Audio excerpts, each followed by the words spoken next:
अस्सलाम वालेकुम मेरे अज़ीज़ हमवतनों, मैं हूँ आपका मेज़बान आशिर अज़ीम ख़ान। फ़ाबी अलाए रब्बिकुमा तो कज़िबान, मेरे नबी पाक सल्लल्लाहु अलैहि वसल्लम पर लाखों करोड़ों दुरूद सलाम। नाज़रीन, पाकिस्तान के अंदर महंगाई बढ़ती से बढ़ती चली जा रही है, लेकिन पाकिस्तान के वज़ीर आज़म की शाह खर्चियाँ ख़त्म नहीं हो रही। मैं आपको बताऊंगा कि शाह खर्चियाँ किस तरह से की जा रही हैं अमेरिका के दौरे पे, बरतानिया के दौरे पे, और किस तरह से पाकिस्तानी अवाम को ये लोग बेवकूफ़ बनाने की कोशिश कर रहे हैं। मुख्तलिफ तरह की कैंपेन चलाई जा रही हैं ताकि पाकिस्तान में अगर जमहूरियत मजबूत हो सकती है तो उस जमहूरियत को मजबूत ना होने दिया जाए। और इसमें कौन कौन से मुलव्वस हैं, कौन कौन सी मुख्तलिफ हल्के मुलव्वस हैं, ये सारी दुनिया, ये पूरा पाकिस्तान, पूरी दुनिया, अमेरिका, हमारे दोस्त ममालिक, ये तमाम लोग बातें जानते हैं कि पाकिस्तान में इस वक्त किन मुख्तलिफ हल्कों का कंट्रोल है पाकिस्तान की सियासत के ऊपर, पाकिस्तान के हुक्मरानों के ऊपर। और एक वाहिद ऐसी जमात आई है जिसने पाकिस्तान में जमहूरियत की बालादस्ती के ऊपर काम करना शुरू किया है, और पाकिस्तान की आवाम भी अब जमहूरियत की बालादस्ती के साथ चलना चाहती है। वो कोई अब मार्शल लॉ या किसी मुख्तलिफ हल्के की हुकूमत नहीं चाहती। अब हुआ ये है कि पाकिस्तान में आटा महंगा कर दिया गया है।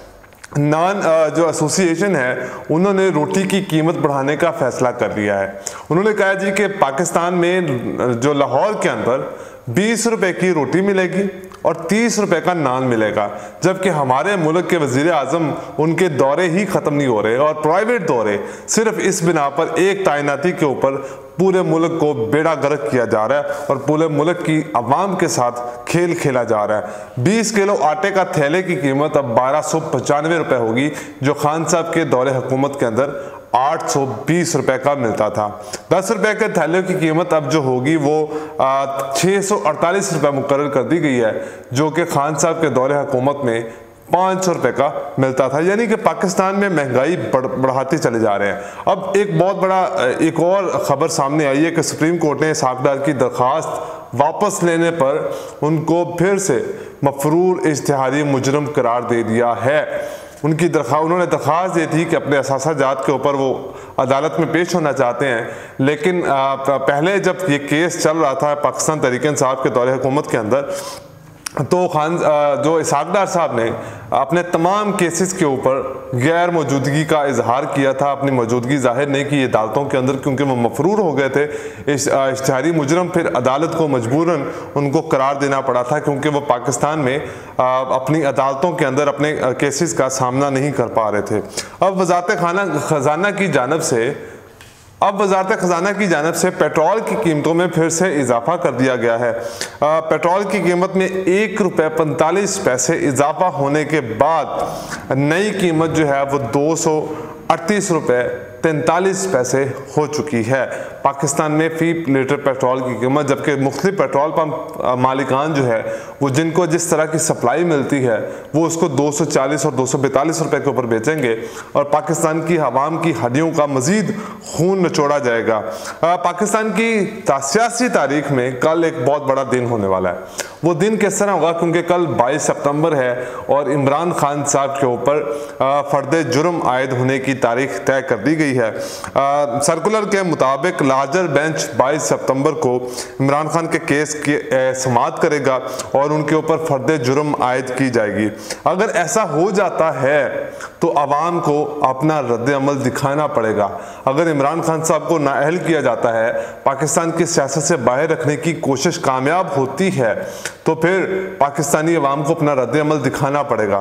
फिर इस इम्पोर्टेड वज़ीर आज़म को, जिसके ऊपर 40 अरब रुपए के करप्शन के, मनी लॉन्ड्रिंग के केसेस हैं, इनके भी ऊपर सवाल पूछना पड़ेगा। हमारे मुख्तलिफ हल्कों को जिन्होंने इनको पाकिस्तान का वज़ीर आज़म पाकिस्तान की आवाम के ऊपर मुसल्लत कर दिया है, इनको अभी जवाब देना पड़ेगा। और इस मुसल्लत और इम्पोर्टेड वज़ीर आज़म के ऊपर जो फर्द जुर्म आयद होनी थी, जो पिछले 2 साल से नहीं हो सकी, जिसके ऊपर तारीख पे तारीख दी जा रही है लेकिन फर्द जुर्म आयद नहीं हो रही, उस शख्स को मुल्क का वज़ीर आज़म बना दिया जाता है, तो पाकिस्तान की आवाम अपना रद्द अमल दिखाते हुए फिर इनके खिलाफ एक भरपूर एहतजाज करेगा। और एहतजाज की नज़र तब ख़त्म होगी, तब एहतजाज ख़त्म होगा जब इस इम्पोर्टेड वज़ीर आज़म के ऊपर फर्द जुर्म जब तक आयद नहीं हो जाएगी। और ये पाकिस्तानी अवाम को फिर मजबूरन करना पड़ेगा।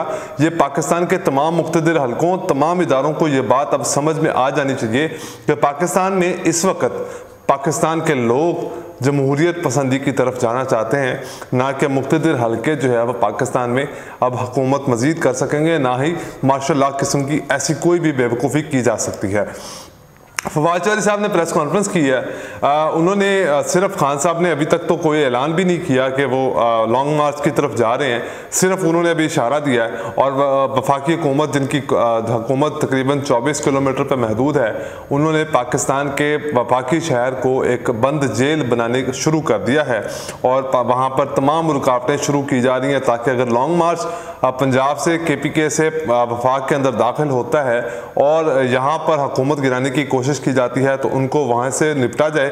और पाकिस्तान की इस्लामाबाद की पुलिस जो है वो इन लोगों पर जो अपने हक के लिए बाहर निकलेंगे, जो एहतजाज के लिए बाहर निकलेंगे, उनके ऊपर शेलिंग की जाए, उनको ज़ख्मी किया जाए, उनकी औरतों को, इज़्ज़तों को सड़कों के ऊपर घसीटा जाए। जो लोग पाकिस्तान में आज़ादी चाहते हैं, हकीकी आज़ादी चाहते हैं, उसको ख़त्म करने की पूरी इस इम्पोर्टेड हुकूमत ने कोशिश कर ली है।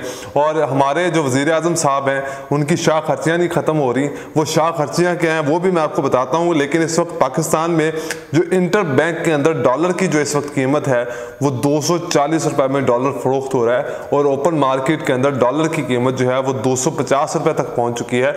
और ये वही लोग हैं जो पाकिस्तान में डॉलर 180 रुपए पर जाने पर चीखे मारते थे, जिन लोगों ने लॉन्ग मार्चेस किए, महंगाई मार्चेस किए और पता नहीं क्या कुछ किया, लेकिन पाकिस्तानी अवाम को रिलीफ देने का वादा किया। लेकिन सबसे पहले हुकूमत में आने के बाद अपने आप को NRO 2 दिया। अब ये लोग कहते हैं कि जी हमारे ऊपर जो है इमरान खान साहब गलत इल्जाम लगा रहे हैं। खान साहब जो बयानियाँ देते हैं वो बयानियाँ हकीकत साबित होता है। खान साहब ने अपोजिशन में आने के बाद कुछ बयानियाँ दिया। उन्होंने कहा जी कि ये अब FIA को ख़त्म करेंगे, नैब को ख़त्म करेंगे, अपने केसेस ख़त्म करेंगे, नैब में तरमीम करेंगे। वही सब कुछ हुआ। इन्होंने कहा, इमरान खान साहब ने कहा कि इम्पोर्टेड हुकूमत जो है वो तमाम लोगों से भीख मांगेगी और वही सब कुछ हो रहा है। क्योंकि आज वज़ीर आज़म पाकिस्तान जो है, इम्पोर्टेड वज़ीर आज़म पाकिस्तान, वो फ्रांस में मौजूद हैं और फ्रांस के सदर के साथ मुलाकात कर रहे हैं और उनसे भीख मांगने की मदद कर रहे हैं। लेकिन सवाल मेरा ये है कि वह तमाम जो मजहबी जमातें हैं, मौलाना फजल रहमान साहब, साद रिजवी साहब, सिराजुल हक साहब, ये तमाम लोग कहाँ पे मौजूद हैं? इनको कौन पाकिस्तान तहरीक इंसाफ की हुकूमत के खिलाफ बाहर निकालता था? ऐसे फैसले कौन करता था कि पाकिस्तान की हुकूमत, इमरान खान की हुकूमत को टफ टाइम दिया जाए और ऐसे फैसले ना करने दिए जाएं? जबकि यही मुख्तलिफ हल्के पाकिस्तान में पाकिस्तान की हुकूमत के ऊपर प्रेशर डालते रहे, भारत के साथ ताल्लुकात को बेहतर करने के लिए प्रेशर डालते रहे, इसराइल के साथ ताल्लुकात को बेहतर करने के लिए प्रेशर डालते रहे और ये हुकूमत आते ही वही काम कर चुकी है। 4.5 माह के अंदर इन्होंने, इस इम्पोर्टेड हुकूमत ने इसराइल में अपना दूसरा 9 रुकनी वफद भेजा है ताकि वहाँ पर जाके मुज़ाकरात किए जाएँ, उनसे भीख मांगी जाए और इस भीख के बदले में इसराइल को तस्लीम कर लिया जाए। और यहाँ तक खबरें आना शुरू हो गई हैं इम्पोर्टेड हल्कों की तरफ से भी, मुख्तलिफ हल्कों की तरफ से भी, कि इसराइल को ये इम्पोर्टेड हुकूमत जो है वो अपनी सियासत बचाने के लिए तस्लीम कर लेगी, रियासत को पीछे छोड़ देगी, रियासत के नज़रिए को पीछे छोड़ दिया जाएगा। जो कायदे आज़म साहब ने पाकिस्तान की रियासत का नज़रिया दिया था, उस नज़रिए को खाक में मिला दिया जाएगा। और इसके अंदर हमारे बहुत से मुख्तलिफ हल्के और पाकिस्तान के बहुत से मुख्तलिफ इदारे इस काम में मौजूद हैं इसराइल को तस्लीम करवाने के लिए। और सबसे बड़ी चीज़ जो है, पाकिस्तान के दोस्त ममालिक इस इम्पोर्टेड वज़ीर आज़म के ऊपर प्रेशर डाल रहे हैं, क्योंकि ये लोग तो उनकी सारी बातें मानेंगे। उसकी वजह यह है कि इनके पास अक्सरियत है नहीं। पीपल्स पार्टी और नून लीग की इस वक्त इख्लाफात काफ़ी बढ़ चुके हैं। ये लोग यही सोच रहे थे कि अगर दोबारा इलेक्शन करवाया जाता है तो फिर पाकिस्तान में दोबारा मखलूत हुकूमत बनाई जाएगी, तमाम जमातें मिलकर दोबारा मखलूत हुकूमत बनाएंगी और पाकिस्तान में वज़ीर आज़म इमरान खान साहब को दोबारा हुकूमत में नहीं आने दिया जाएगा। जबकि पाकिस्तान की 70% अवाम जो है इस वक्त पाकिस्तान में वज़ीर आज़म जो है इमरान खान साहब को देखना चाहती है।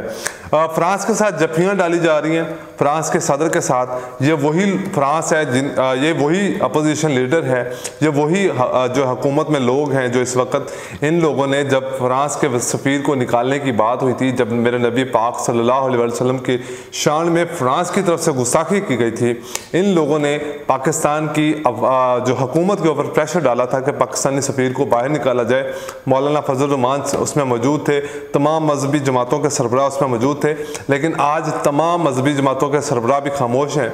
उस फ्रांसीसी सदर से भीख भी मांगी जा रही है, उनसे पैसे भी लिए जा रहे हैं, उनके साथ जफ्फियाँ भी डाली जा रही हैं और उनको पाकिस्तान की पॉलिसी बनाने के लिए उनके हाथ में छोड़ दी गई है ताकि वो लोग पाकिस्तान की पॉलिसी बनाएं कि पाकिस्तान को किसके साथ अपने ताल्लुकात बेहतर करने हैं और किसके साथ अपने ताल्लुकात ख़राब करने हैं। दूसरी चीज़, जावेद लतीफ़ साहब ने अब जावेद चौधरी साहब के साथ इंटरव्यू में मौजूद थे। उन्होंने कहा जी कि उन्होंने इस बात को तस्लीम किया है कि हमने इमरान खान साहब के ख़िलाफ़ कैंपेन चलवाई है, इमरान खान के अपने बयानात के ऊपर कैंपेन चलवाई है। जिस तरह के उन्होंने बयानात दिए, उन्होंने कुछ बयानात ऐसे भी दिए जिसमें ये कहा गया कि वो ला इलाहा इल्लल्लाह से आज़ाद करवाएंगे। इसका मतलब तो खैर उनका कुछ और था कि वो चाहते थे कि ला इलाहा इल्लल्लाह के नाम पर पाकिस्तान को, पाकिस्तान की आवाम को आज़ादी खुद मुख्तारी दिलाई जाएगी और पाकिस्तान के नबी, जो मुसलमानों के नबी पाक सल्लल्लाहु अलैहि वसल्लम है, नबी आखिरुज़्ज़मा है, रहमतुल लिल आलमीन है, उनका जो है बोलबाला होगा पाकिस्तान के अंदर, मदीने की रियासत बनाई जाएगी। लेकिन मेरा सवाल जावेद लतीफ़ साहब से ये है कि जब राना सनाउल्लाह ने वाज़े तौर पर नबी पाक सल्लल्लाहु अलैहि वसल्लम की शान में गुस्ताखी की थी, जब उन्होंने ये कहा था कि नवाज शरीफ का इस्तकबाल जो है वो हज करने से बड़ा काम है, जब राना सनाउल्लाह ने ये कहा था कि कोई भी पाकिस्तान के अंदर कोई भी जो कादियानी हैं इनको गैर मुस्लिम नहीं समझता, इनको तमाम मजहबी जमातें इनको मुसलमान समझती हैं, तब जावेद लतीफ़ साहब की सोच मरियम औरंगज़ेब की सोच कहाँ पे थी। साफ वाज़े ये होता है कि यहाँ पर पाकिस्तान तरीके इंसाफ इमरान खान के बयानात को तोड़ मरोड़ कर आवाम के सामने पेश करने की कोशिश की जा रही है और ये कोशिश की जा रही है कि कोई ना कोई पाकिस्तानी उठकर, मुहिब्बे वतन उठकर, मुहिब्बे इस्लाम उठकर इमरान खान का कत्ल कर दे और इनकी जान छुड़वा जाए, छूट जाए इस बात से, और ताकि इनके ऊपर किसी किस्म का कोई इल्ज़ाम लाए।